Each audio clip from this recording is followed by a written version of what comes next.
Wow. I don't think I could do that as well as he just did it. I wrote these sort of as a, an exercise for me to get the different implications of how you can change that kind of mellow rhythm or melodic sticking pattern. And, I usually play it about 4 times before I move to the next bar, and I usually always mess up in reading the next bar. So he just did 2 bars, and he pretty much did it spot on all the way through. So what can I say?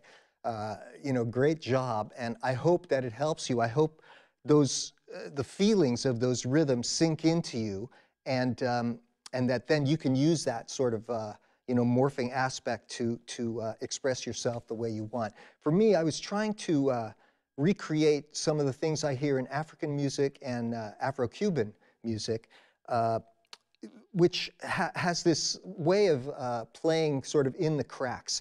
It's like they have a lope to the rhythm. Sometimes you don't know whether it's 3 that it's being divided into or 4. It seems to somehow fit in between those 2 things, but yet the overall pulse is always there.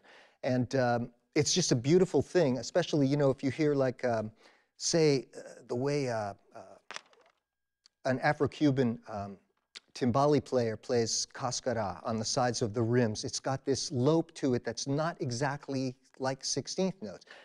In Brazil, they have a little bit different feeling of it, and a pandeiro player or a Brazilian rhythmicist could get a little bit different spin on the way that it happens. And then in Africa, I hear some things sometimes. I play for all my friends, and I say, "What is going on here?" I can't tell whether this is this way or that way, and that's why I named it implication morphing, because it seems to morph depending on what the underlying rhythms are.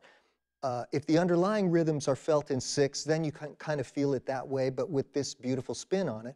If they switch to a 16th note feel, more of a duple feel underneath, they seem to be playing the same identical rhythm, but it seems to morph slightly more into 4, and it seems to reside somewhere in the cracks. So as a Westerner, I was fascinated with this and wanted to write it out. And, Abe Laboriel Sr. explained it one time.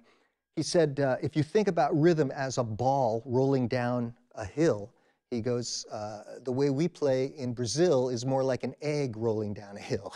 It comes out on one, it makes its cycle, but it's got a little bit of a lope to it and a pull that seems to be sort of, part of the accent or the vocabulary of the people.